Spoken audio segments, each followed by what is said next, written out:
Okay, today the board is receiving its first Blueprint of Maryland Future update by Mr. Kevin Michaels and Mr. Navarro. Thank you.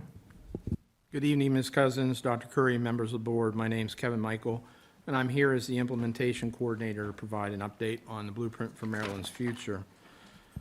You may recall that the Blueprint legislation is an outgrowth of the work done by the Maryland Commission on Innovation and Excellence in Education, also known as the Kirwan Commission. The commission studied highly successful school systems both at home and abroad to determine what we need to do in Maryland to advance education. When the commission completed its work in 2019, House Bill 1300 was introduced during the 2020 legislative session. The Maryland General Assembly approved the legislation. However, the governor later vetoed the proposed bill. And during the 2021 legislative session, the General Assembly overrode the governor's earlier veto, and House Bill 1300 passed into law. Also during the 2021 legislative session, House Bill 1372 was introduced. This was partner legislation to House Bill 1300, and its purpose was to amend the timelines originally proposed in House Bill 1300 and also to address the learning loss that occurred due to the COVID pandemic. House Bill 1372 also passed into law in 2021. And although both bills have been incorporated into law, there are those individuals who like to read House Bill 1300 and House Bill 1372. And if they do, they're cautioned to read both of them since one amends the other. The Blueprint has two primary goals. The first is to transform Maryland's early childhood, primary, and second education system to the levels of high-performing systems around the world. And the second goal is to establish a career ladder system for educators composed of levels which teachers may progress through as they gain certain authority, status, and compensation and expertise in their field. The Blueprint identifies 5 policy areas as essential. The first is early childhood, and its focus is to expand full-day pre-K opportunities for low-income, English learner students, and special needs students. The second is preparation of high-quality and diverse teachers, and its focus is to make teaching a high-status profession by raising the pay and status of teachers and to create a career ladder on which teachers can progress as they gain expertise and professional practice. The third policy area is rigorous college and career pathways. And this is to develop a set of standards to ensure that students who are college and career ready are able to succeed in first-year college credit-bearing courses. The fourth policy area is to ensure that students have the resources they need to be successful. And the focus here is to provide academic, social service, and health supports for students in schools that need them most. And finally, the fifth policy area is governance and accountability. Different from past initiatives in Maryland, the Blueprint provides a real focus on governance and accountability, and this policy area is responsible for setting standards to monitor and evaluate the implementation of the Blueprint at the local level. The Blueprint establishes an accountability and implementation board. The AIB is currently a 7-member board responsible for the implementation and evaluation of the Blueprint across Maryland. The AIB has final say in cases where a conflict between AIB policy and other entities occurs. The original deadline for convening the AIB was July 1st, 2021. However, the selection and appointment process was delayed. You may recall that the governor requested that the original slate of AIB candidates be revised to include more diversity. And the governor did not finally appoint the current 7 members until the end of October 2021.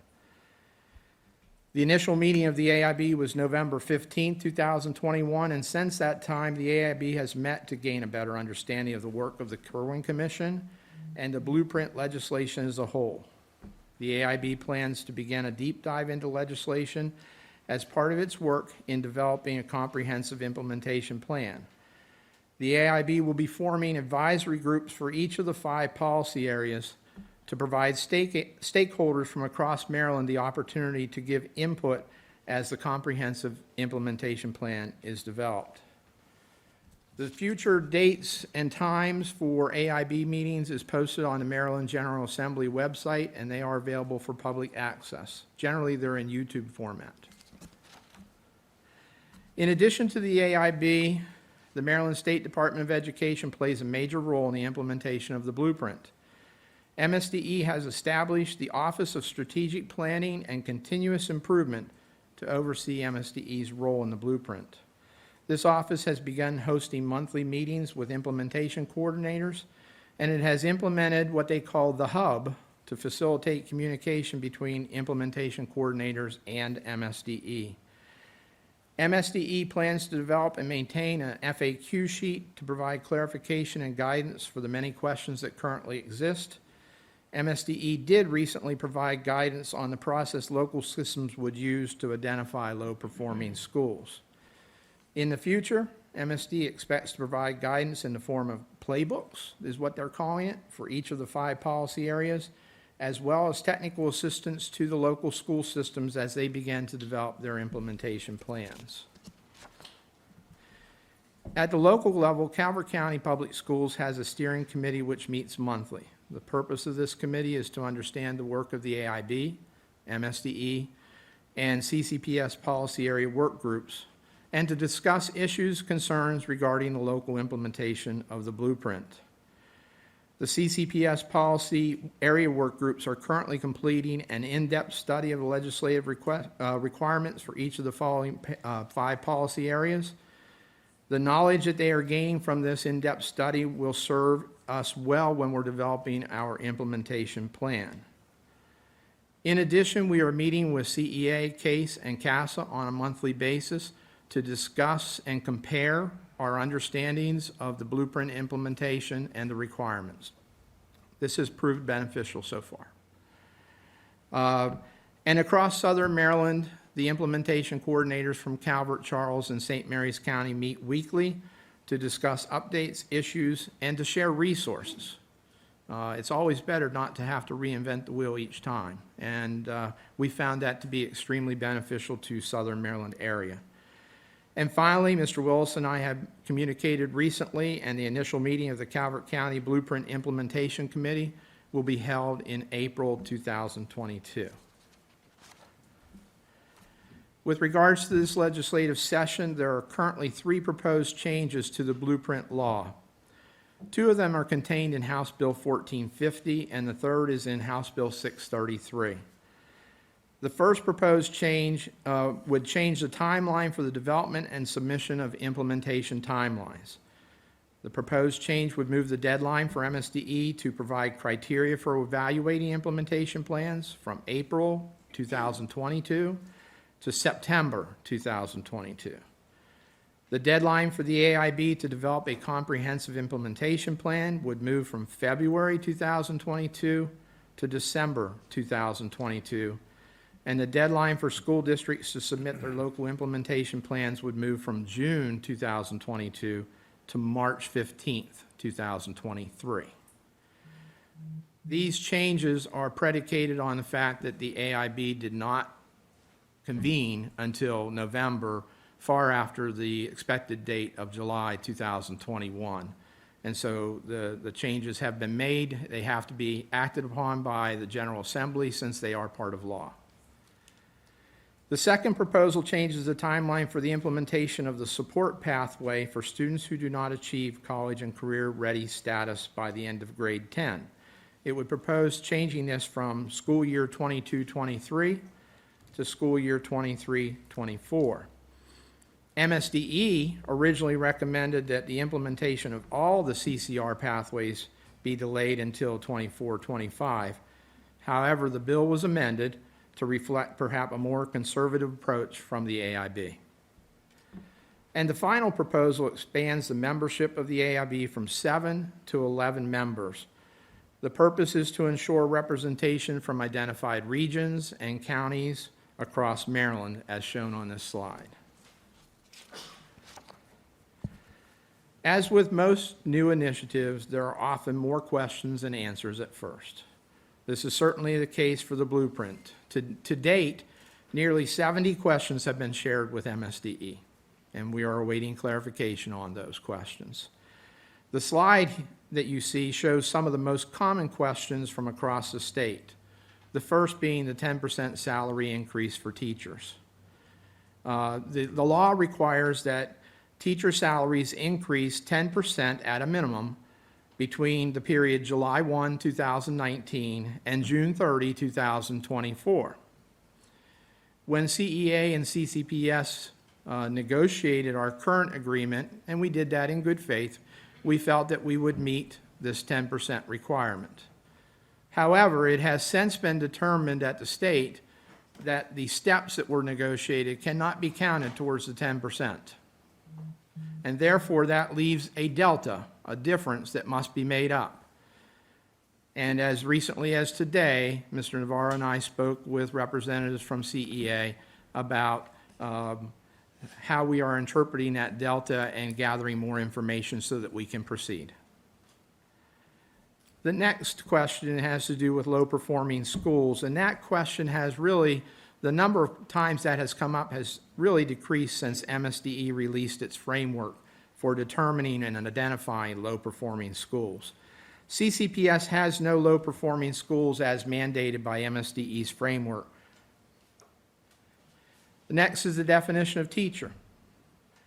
In the blueprint, the legislation intentionally identifies blueprint more narrow than perhaps we have identified teachers in the past. It defines a teacher as a certified public school employee who's primarily responsible and accountable for teaching students in class.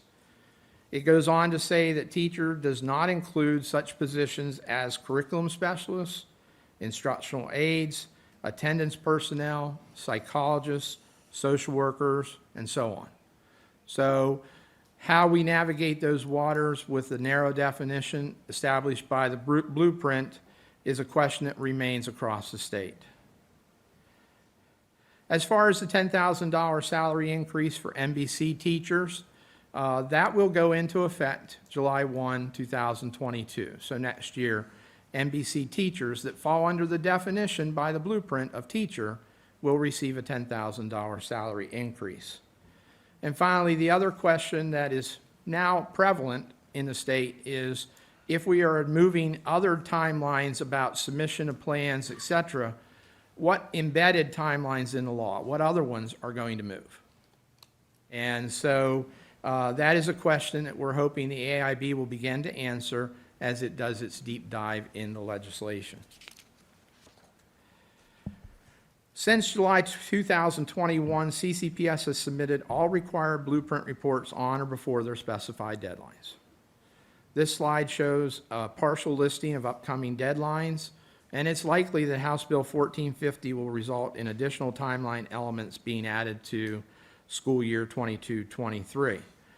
So for July 1, the system must submit a report evaluating district hiring practice related to diversity and a plan for changes based on the report findings. For July 1, we must also do a $10,000 salary increase for nationally board certified teachers. For July 1, 2024, we must have career ladders in place and implement them. In July 1st, 2024, we must also evaluate or align our teacher evaluation model with the national board certification. And in July 1, 2026, as they stand now, again, these may change, minimum starting salary of $60,000 for teachers, beginning July 1, 2026. This concludes the blueprint update. Are there any questions?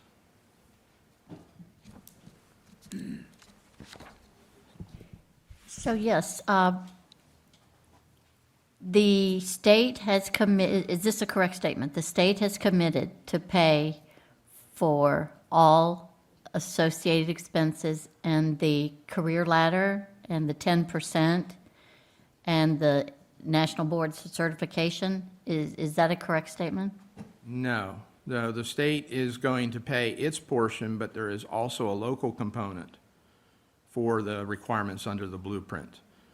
And at our next update, perhaps we will know more. Right now, CFOs across the state are trying to unpack the recent state allocations so that they can determine which pots of money they have received.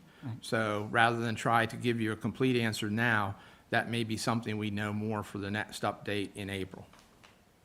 Right, and, luckily, Calvert County government has chosen to fund its schools over maintenance of effort. So when we are compared to other counties in the state, we compare favorably, and therefore it doesn't seem like Calvert County locally will have a huge burden for them to have to increase. However, they still have to meet the state's requirement for what the local share is, which might be difficult since the county government just told us that they're having some budget issues. So that's to be determined, I guess, what that local share should be.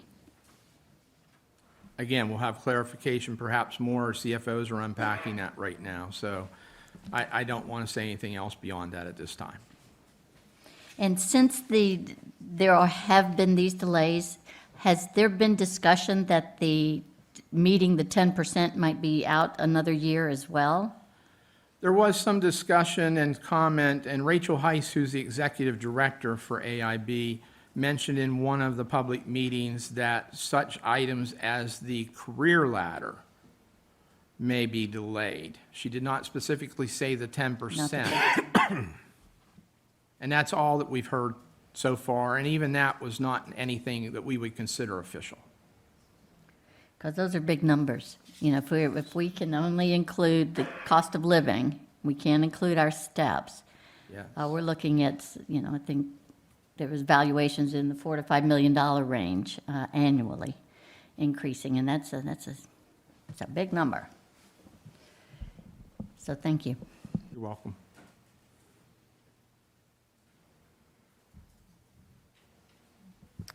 I have a question. It's in regards to their steering group, and you're looking at other House bills. Are you considering the House Bill 1349 and Senate Bill 831, which gives the educational support staff additional $500 in bonus for the 23-24 school year, which is just short-term relief? That has not been brought up in any of the blueprint meetings that I've attended. Okay. Because that of course is a sticking point with, getting blueprint funds to teachers, then that leaves all the other staff not hold as well. It is, and when I had an opportunity to hear Dr. Kerwin speak, and Dr. Kerwin addressed in his conversation that the blueprint certainly talks about the 10% and the increase for teachers, so, as defined by the blueprint.